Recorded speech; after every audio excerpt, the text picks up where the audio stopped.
और मैंने इस साल हाँ। 70th बीपीएससी में टीवाईएसपी के पद पर सफलता प्राप्त की है।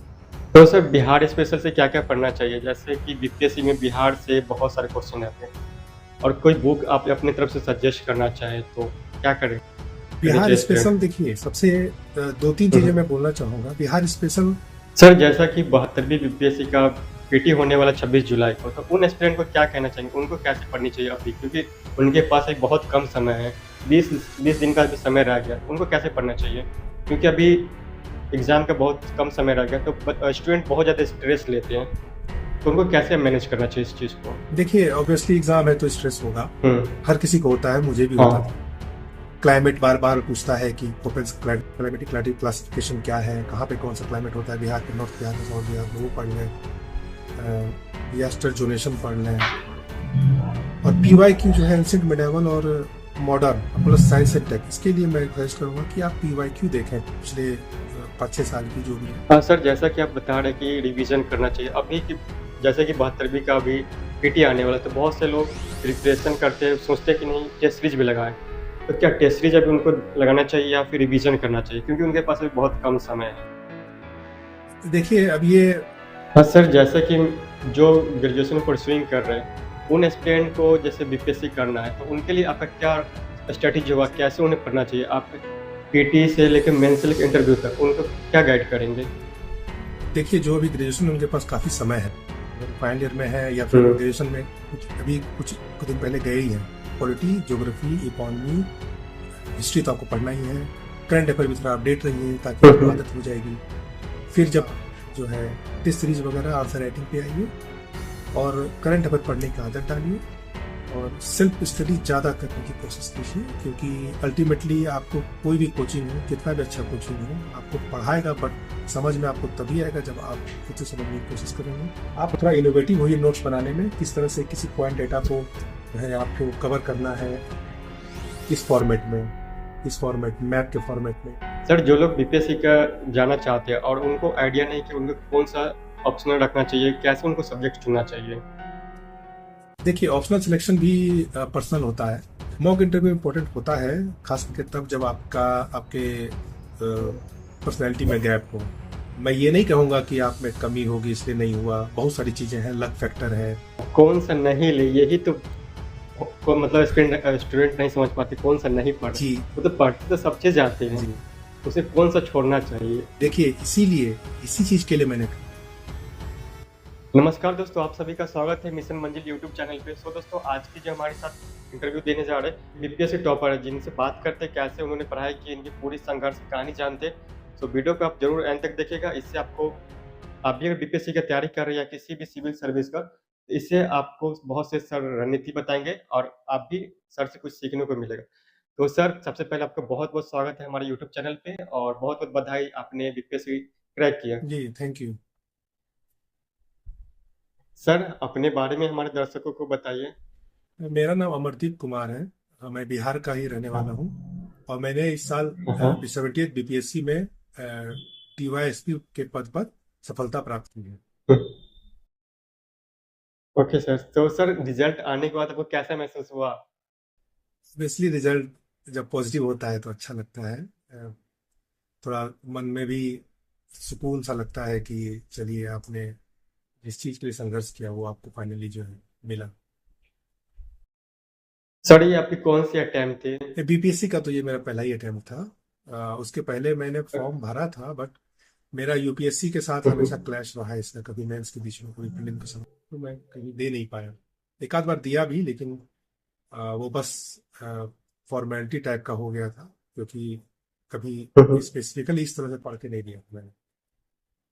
तो बीपीएससी में आपका फर्स्ट अटेम्प्ट था और फर्स्ट अटेम्प्ट में आपने इतनी अच्छी रैंक लेकर आए। जी, सर जैसा कि अभी आपने फर्स्ट अटेम्प्ट में बीपीएससी क्लियर की है, तो जो भी हमारे दर्शक देख रहे हैं, वो भी बीपीएससी का तैयारी कर रहे हैं, तो उनको कैसे तैयारी करना चाहिए जो फर्स्ट अटेम्प्ट या सेकंड अटेम्प्ट में क्लियर कर ले? या फिर जो लोग नहीं अटेम्प्ट कर पा रहे, नहीं पेपर क्लियर कर पा रहे, उनको कैसे रणनीति बनाना चाहिए?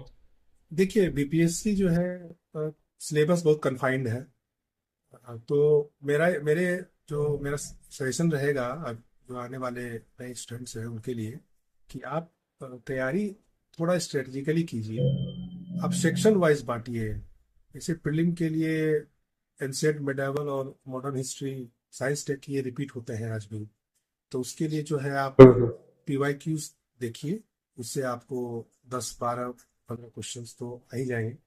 फिर उसके अलावा करंट अफेयर तो आपको करना ही है, बिहार और इंडियन करंट अफेयर। फिर उसके अलावा जो तीन सब्जेक्ट है, ज्योग्राफी, पॉलिटी और इकोनॉमिक्स, वो अब थोड़ा हम्म।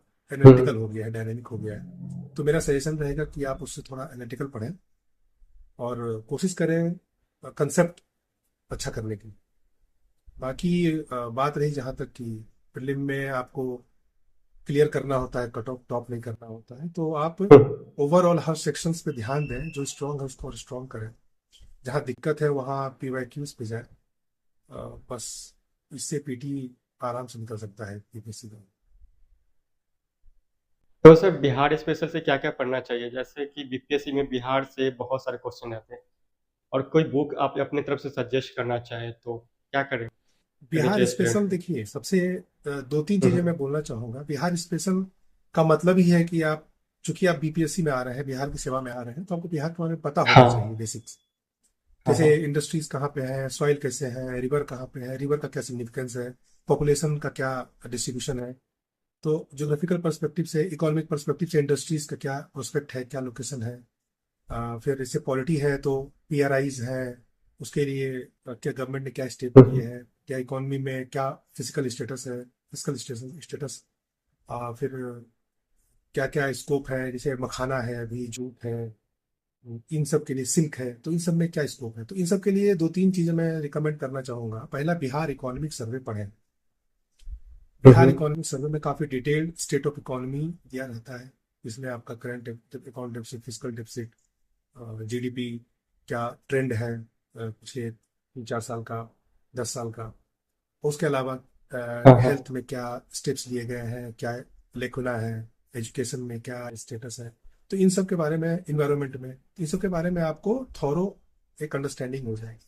और बेस आप तैयार करें किसी भी एक बुक से। जैसे मैंने केबीसी रैनो की बिहार समग्र की एक बुक, हम्म।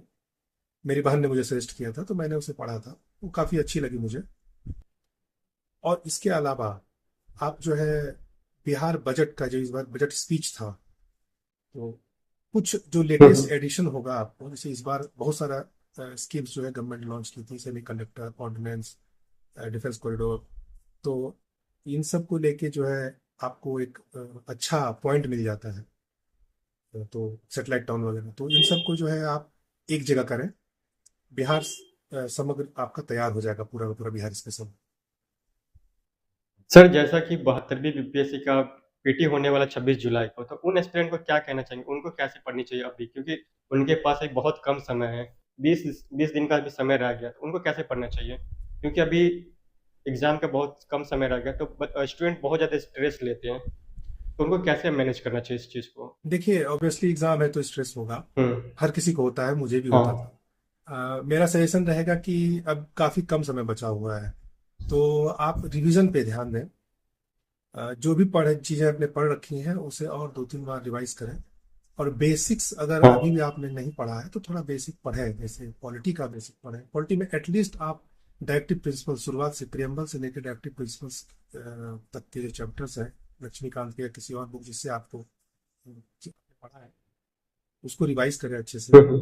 और ज्योग्राफी में आप कुछ नहीं तो एटलीस्ट आप क्लाइमेटोलॉजी, फिजियोग्राफी और रिवर्स वगैरह, फैक्ट्स वगैरह जो है थोड़ा सा उसमें देखें। हम्म। और बात रही जहाँ इकोनॉमिक्स, इकोनॉमिक्स में आप बेसिक कंसेप्ट्स नेट से ही सर्च करके, जैसे डेफिसिट का क्या कंसेप्ट है, जीडीपी का क्या कंसेप्ट है, क्या ट्रेंड रहा है, इन सब को हम्म। आप कहीं से भी कवर करें, कंसेप्ट को आप समझने की कोशिश करें।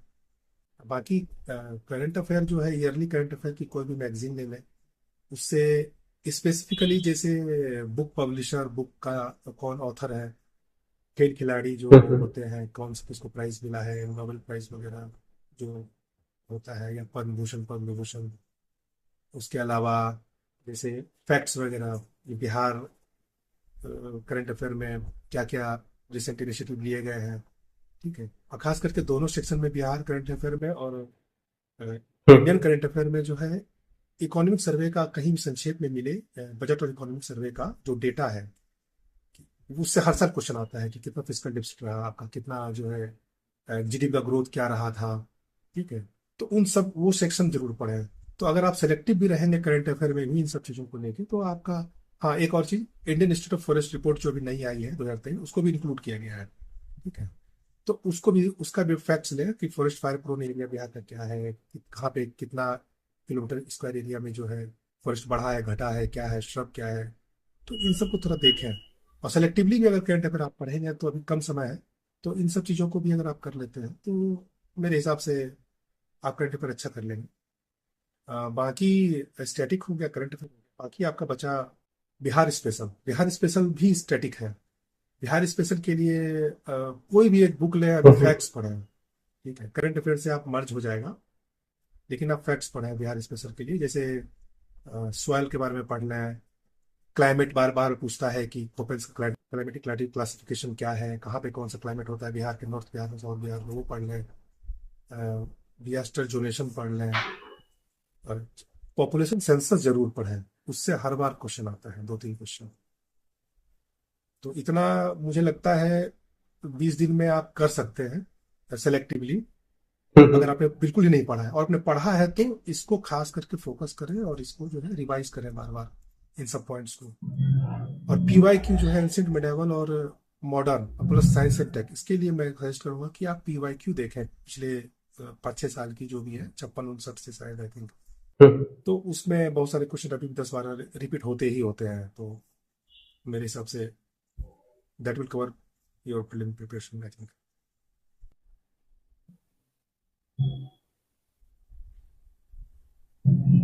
हाँ सर, जैसा कि आप बता रहे कि रिवीजन करना चाहिए अभी की, जैसे कि 72वीं का अभी पीटी आने वाला है, तो बहुत से लोग प्रिपरेशन करते हैं, सोचते हैं कि नहीं टेस्ट सीरीज भी लगाएं। तो क्या टेस्ट सीरीज अभी उनको लगाना चाहिए या फिर रिवीजन करना चाहिए, क्योंकि उनके पास अभी बहुत कम समय है? देखिए, अब ये पर्सनल चॉइस है मेरे हिसाब से।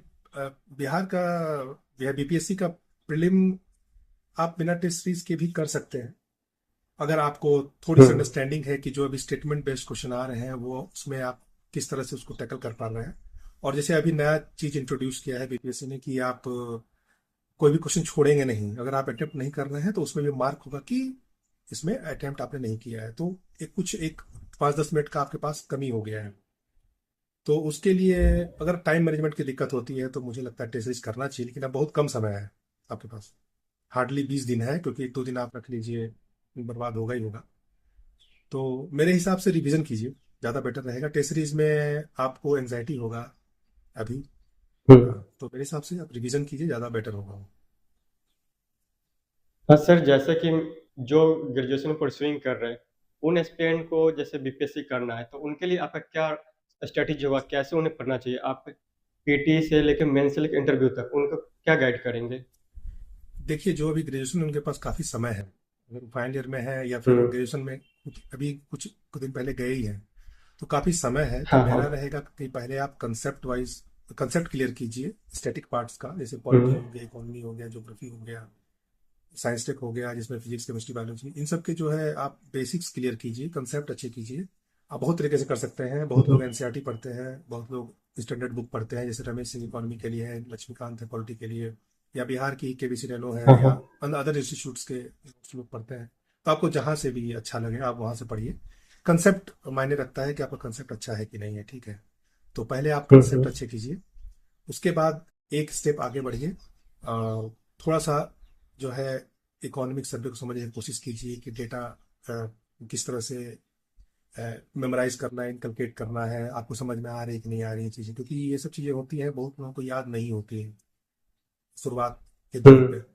आपको समझ में भी नहीं आती है कोई सिग्निफिकेंस, क्यों याद करें हम कि फिजिकल डेफिसिट क्या है, क्या ही फर्क पड़ता है। लेकिन मेरा ये रहेगा सजेशन कि आप पहले कंसेप्ट क्लियर कीजिए, फिर आपको खुद ही समझ में आएगा कि क्यों पूछती है BPSC की GDP का ट्रेंड क्या है। ठीक है, करंट अकाउंट डेफिसिट है तो क्यों है, क्या है। तो फिर आप रिलेट करेंगे उससे, आपको ट्रेंड समझ में आएगा।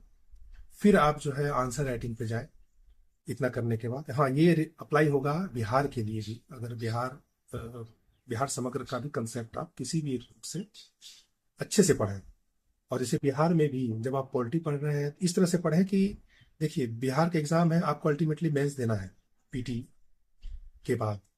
तो मेंस में आपको हर क्वेश्चन में with respect to Bihar, in reference to Bihar होता है कि आपका बिहार का एक रेफरेंस देना होता है कहीं भी, किसी भी क्वेश्चन में। हाँ। जैसे फ्रीडम मूवमेंट में तो स्टैटिक हो गया, इकोनॉमी में ही आपको देना होगा। जैसे इस बार क्वेश्चन था 71st बीपीएससी मेंस में कि साउथ बिहार में गवर्नमेंट के द्वारा क्या क्या इनिशिएटिव लिए गए हैं इंडस्ट्रियल डेवलपमेंट के लिए या डेवलपमेंट के लिए ओवरऑल।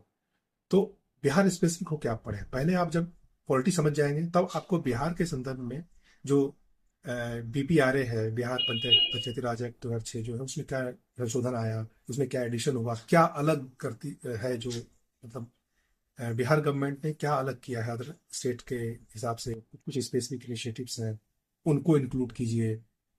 ठीक है, तो वो तभी समझ में आएंगे जब आपको पीआरआई या यूएलबी जो आप पढ़ रहे हैं पॉलिटी में, वो आपको अच्छे से समझ में आ चुका हो पहले से पंचायत। फिर आपको ये बिहार के रिस्पेक्ट में जो पॉइंट एडिशन लगे उसको याद कीजिए, उसको उसका नोट्स बनाइए। इसी तरह जैसे ज्योग्राफी में आप डिफरेंट क्लाइमेटिक क्लासिफिकेशन पढ़ते हैं, कहाँ पे क्या सॉइल है, ब्लैक सॉइल, रेड सॉइल, लेकिन बिहार के संदर्भ में थोड़ा चेंज हो जाता है। तो किस एरिया में कौन सा सॉइल है, उसका क्या रीजन है, कौन सा मिनरल है, मिनरल है तो क्यों है वहाँ पे, क्या फिजियोग्राफिक क्लासिफिकेशन है, कौन सा रॉक मिलता है। तो जब आप इंडियन ओवरऑल इंडियन पर्सपेक्टिव से पढ़ेंगे तो आपको रीजन भी पता चलेगा कि कौन सा रॉक या कौन सा सॉइल कहीं मिलता है तो क्यों मिलता है। फिर आप उसको बिहार के रेफरेंस से जब पढ़ेंगे तो आप रिलेट कर पाएंगे कि हाँ भाई ये इस छोटा नागपुर या विंगन पठार का एक्सटेंशन है, इसलिए यहाँ पे ये रॉक पाई जाती है। तो इस तरह से आप जो है आपको अच्छे से याद भी होगा और आप रिलेट भी कर पाएंगे इंडियन ज्योग्राफी से या इंडियन पॉलिटी से या इंडियन इकोनॉमी से ही बिहार को। ठीक है, तो इस तरह से आप जो है पहले कंसेप्चुअल क्लैरिटी के साथ बिहार, इंडिया और बिहार, इसके रिस्पेक्ट में पॉलिटी, ज्योग्राफी, इकोनॉमी, हिस्ट्री तो आपको पढ़ना ही है।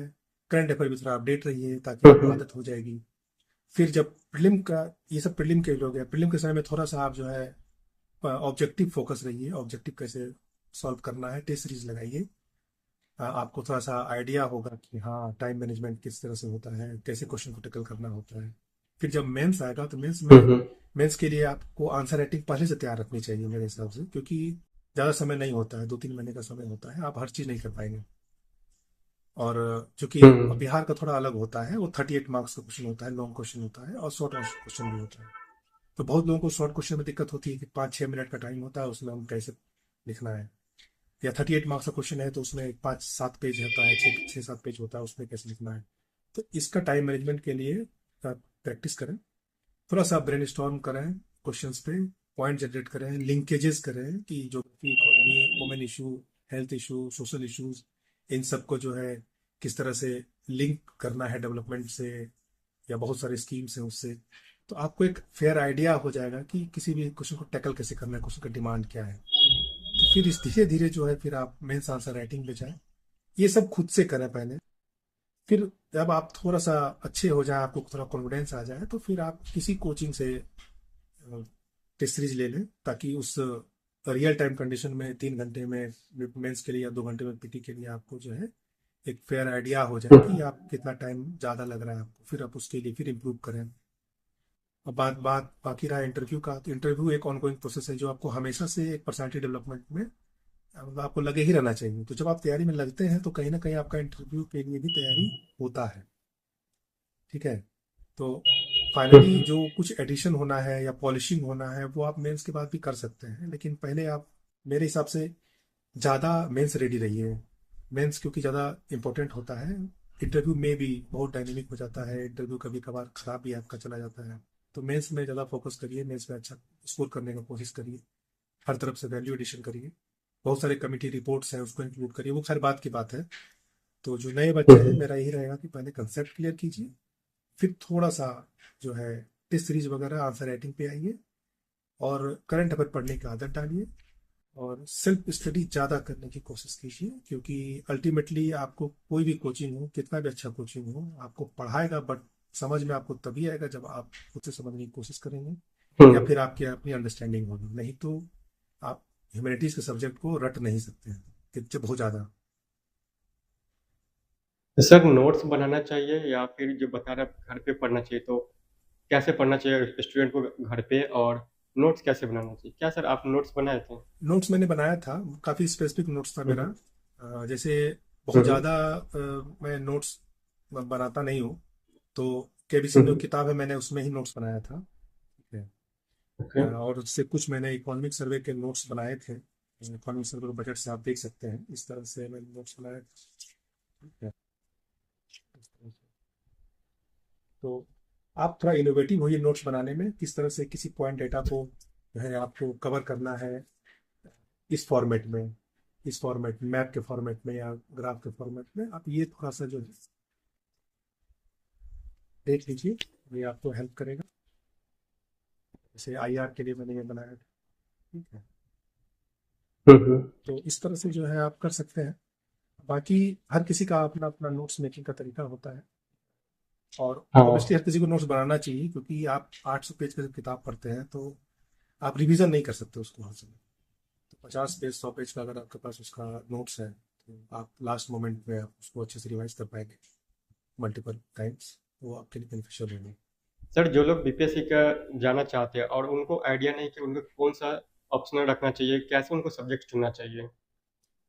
देखिए, ऑप्शनल सिलेक्शन भी पर्सनल होता है, आपको हम्म। किस में इंटरेस्ट है। हाँ। तो पहले तो आपको पता नहीं चलेगा कि कैसे इंटरेस्ट आएगा। तो आप पढ़िए, अगर आपके पास समय है, जैसे अगर जैसे बता रहे हैं कि हम्म। जो ग्रेजुएशन वाले बच्चे हैं, तो साइंस टेक हम्म। को हो, ह्यूमैनिटी के हो, किसी भी बैकग्राउंड के हो, अगर उनके पास टाइम है तो पहले 2-3 सब्जेक्ट चूज करें, उसको पढ़ें ऑप्शनल के पर्सपेक्टिव से। अगर उनको ठीक लगता है तो हम्म। वो उनको कंटिन्यू कर सकते हैं। और बात रही, जैसे अभी ट्रेंड चला है कि सक्सेस रेट देखते हैं लोग ऑप्शनल के हिसाब से कि सक्सेस रेट ये है वैसा है, उस हिसाब से करते हैं। तो मेरे हिसाब से इस पे जाने की अब जरूरत नहीं है। बीपीएससी में, बीपीएससी ने ऑब्जेक्टिव कर रखा है, वो भी 80 मिनिमम के 35% मार्क्स पे आई गेस ये ऑप्शनल क्या कहते हैं पास हो सकता है लोग। तो हम्म। उसके लिए ज़्यादा परेशान अब होने की जरूरत है नहीं। तो अगर आपको अच्छा लगता है कोई सब्जेक्ट तो उसको ग्रेजुएशन में रख सकते हैं, इसमें कोई इशू नहीं है। और सर, मॉक इंटरव्यू कितना इम्पोर्टेंट होता है? मॉक इंटरव्यू इम्पोर्टेंट होता है, खास करके तब जब आपके पर्सनैलिटी में गैप हो। वो हर किसी हम्म। को खुद के पर्सनैलिटी में गैप पता नहीं चल पाता है मैक्सिमम टाइम। तो आप अदर्स के पर्सपेक्टिव में, हम्म। मॉक इंटरव्यू में क्या होता है कि आप अदर्स के पर्सपेक्टिव को जानते हैं कि दो लोग मुझे कैसे देख रहे हैं। तो आप जब मॉक इंटरव्यू कहीं भी दें तो हो सकता है कि आपने कुछ और सोचा हो कि यार हम तो ये पढ़ेंगे, इसमें से ऐसा होगा, इस तरह से क्वेश्चन जनरेट होगा, फिर हम इस तरह से ट्रेल करेंगे, फिर हम ये जवाब दे देंगे। लेकिन जो दूसरे लोग आपको जज कर रहे हैं मॉक इंटरव्यू, तो वो आपको अलग तरीके से देखते हैं। हम्म। ठीक है। तो वो पर्सपेक्टिव आपको ऐड होता है, फिर आपके पर्सनैलिटी में थोड़ा सा और डायमेंशन लाता है। तो मॉक इंटरव्यू ऑब्वियसली बहुत इंपॉर्टेंट है। और सर, जो लोग फर्स्ट अटेम्प्ट देते हैं, सेकंड अटेम्प्ट देते हैं और उसमें फेल हो जाते हैं, तो डीमोटिवेट बहुत ज़्यादा हो जाते हैं, तो उनके लिए आप क्या सजेस्ट करेंगे, कैसे उन खुद को मोटिवेट करें वो? देखिए, सिविल सर्विसेज के एग्जाम में ये बहुत कॉमन है, डीमोटिवेशन। ये हम्म। हर कोई होता है। अम, हम्म। तो इसके लिए मेरा सजेशन रहेगा कि आप कंटिन्यू रखिए। मैं ये नहीं कहूँगा कि आप में कमी होगी इसलिए नहीं हुआ, बहुत सारी चीज़ें हैं, लक फैक्टर है। बहुत सारी चीज़ें जो है, जैसे क्या मार्किंग पैटर्न है किसी को पता नहीं होता है। ठीक है, बस आपको ये पता होता है कि मैंने अच्छा किया है। तो आप उस पर फोकस करें, आप अपने पर्सनैलिटी डेवलपमेंट पे फोकस करें, अपने आंसर राइटिंग पे फोकस करें, उसको इनरिच करने पे कोशिश करें कि हाँ, अगर मैंने आंसर लिखा है, पिछली बार मैंने डाटा मिस किया था, इस बार डाटा ऐड कर देते हैं, इस बार डायग्राम ऐड कर देते हैं। आप प्रेजेंटेशन पे फोकस करें। बाकी ये तो है कि बीपीएससी में अगर आप लिखेंगे, अच्छा लिखेंगे, तो आपका रिजल्ट तो आएगा। तो डीमोटिवेट होने की जरूरत नहीं है। थोड़ा बुरा लगता है, हर किसी को लगता है। हम्म। लेकिन जर्नी को कंटिन्यू करें। अगर आपको लगता है कि आप सफल हो सकते हैं तो बीच में नहीं छोड़ें, मेरा सजेशन रहेगा। जर्नी को कंटिन्यू रखें, थोड़ा सा अपने पे भरोसा रखें। अगर कोई अच्छे दोस्त हैं, परिवार वाले हैं, उनसे बात करें जब भी आपका मन थोड़ा डीमोटिवेट होता है। और बाकी एज ए ह्यूमन हर किसी के साथ ये होता है। तो इसका मतलब ये नहीं कि आपका सिलेक्शन नहीं होगा, आप बस प्रयास करते रहें। जैसा कि आपने बताया कि एस्पिरेंट को घर पे रह के पढ़ना चाहिए, तो कैसे टाइम मैनेज करना चाहिए अभी के एस्पिरेंट को, और जो 72वीं बीपीएससी का अभी देंगे पीटी, उनको खास तौर पे कैसे टाइम मैनेज करना चाहिए, क्योंकि उनके पास 20 दिन का मात्र समय है। देखिए, मैंने ये कहा कि सेल्फ स्टडी करें घर पे, मैंने ये हम्म। नहीं कहा। हाँ, तो नहीं, सेल्फ जी, स्टडी, हाँ। तो सेल्फ स्टडी का हाँ, मतलब था हाँ। मेरा कि देखिए, आपका खुद का अंडरस्टैंडिंग होना चाहिए। ठीक है, आप कहीं भी रह के पढ़ें, घर हाँ, में पढ़ें, लाइब्रेरी में पढ़ें, दिल्ली में रह के पढ़ें, पटना में रह के पढ़ें, इससे कोई ज़्यादा फर्क हाँ, पड़ता नहीं है, क्योंकि अभी कंटेंट बहुत है, आपको एक्सेस है ऑनलाइन हर किसी कोचिंग का। तो इन्फॉर्मेशन इतना ज़्यादा है कि आप खुद कंफ्यूज है कि कौन सा इन्फॉर्मेशन लें, कौन सा नहीं लें। तो हाँ, कौन सा नहीं ले, यही तो को मतलब स्टूडेंट नहीं समझ पाते, कौन सा नहीं पढ़ रहे। जी, वो तो पढ़ते तो सब चीज जाते हैं, जी, उसे कौन सा छोड़ना चाहिए। देखिए, इसीलिए इसी चीज के लिए मैंने कहा कि हाँ, आपके अपनी अंडरस्टैंडिंग होने, जब आप खुद पॉलिटी समझेंगे, जब आप खुद इकोनॉमी समझेंगे, हाँ, तो आपको समझ में आ जाएगा कि कौन सा कोचिंग मेरे लिए ठीक नहीं है, या कौन सा मटेरियल मेरे लिए ओवरलैप का काम हम्म, करेगा। मतलब ऑलरेडी मुझे आता है और हम जबरदस्ती उस मटेरियल को फिर से पढ़ रहे हैं। अब हाँ, एक ही चीज को हम जीडीपी के कंसेप्ट को या इंडिया चाइना के रिलेशन को हम एक ही चीज को 5 इंस्टीट्यूट से पढ़ने का कोई मतलब नहीं है। अगर मुझे पता नहीं है है। ऑलरेडी कि हाँ, जीडीपी में ये इशू आ रहा है, या फिर पॉलिटी में ये गवर्नर का इशू है, या मुझे पता है, तो फिर उसी चीज को हम 5 कोचिंग इंस्टीट्यूट से पढ़ने का कोई मतलब रखता नहीं है। तो इसीलिए मैंने कहा कि जब नहीं। आपकी अपनी अंडरस्टैंडिंग, एक बेसिक कंसेप्ट क्लियर होगा, तभी आप ये सारे डिसीजन ले पाएंगे खुद से। तो सर, अपने तरफ से एस्पिरेंट को क्या सजेस्ट करना चाहेंगे वो। देखिए, बीपीएससी की तैयारी के लिए मेरा सजेशन यही रहेगा कि बीपीएससी का सिलेबस बहुत ही ज़्यादा कन्फाइंड है यूपीएससी के कंपैरिजन में। तो ये आपको एक एज देता है कि आप कम समय में बीपीएससी की तैयारी कर सकते हैं। तो मेरा सजेशन यही रहेगा कि आप बीपीएससी का सिलेबस जो है उससे स्टिक रहिए।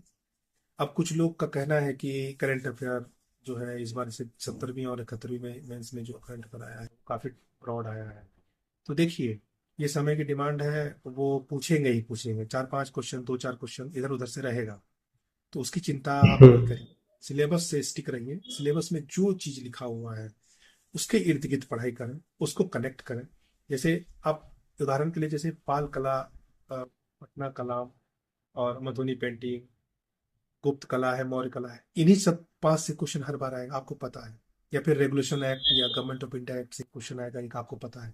जब आपको पता है तो हम क्यों नहीं पढ़ाई करें, इन सब की पहले से तैयारी क्यों नहीं कर रहे हैं? आपका ऑलरेडी जो है शॉर्ट्स में जो मार्क्स आपके सिक्योर हो जाएंगे। तो ऐसे एरियाज को छांटे, स्टिक रहे, स्पेसिफिक रहे बीपीएससी के सिलेबस से। ये मेरा पहला सुझाव रहेगा। दूसरा रहेगा कि आप जब भी तैयारी करें तो बिहार के पर्सपेक्टिव को एनालाइज करें। बिहार जब स्पेशल आप पढ़ते हैं, बहुत लोगों का ये मैंने सुना है कि बिहार स्पेशल बहुत टफ है। बिहार स्पेशल टफ नहीं है, आपका बिहार बहुत छोटा राज्य है। तो आप जब एक बेसिक अंडरस्टैंडिंग किसी भी बुक से लेने के बाद कि कितने जिले हैं, कितने प्रमंडल हैं, क्या इसका नॉर्थ साउथ ईस्ट वेस्ट का क्या, कौन कौन सा पड़ोसी राज्य है या देश है, क्या क्लाइमेट है, क्या सॉइल है, इन सब बेसिक अंडरस्टैंडिंग के साथ अगर आप जब करंट अफेयर ऐड करते हैं उसमें, इकोनॉमिक सर्वे से, बजट से, न्यूज से, तो फिर आपके लिए बिहार समग्र अच्छा हो जाता है।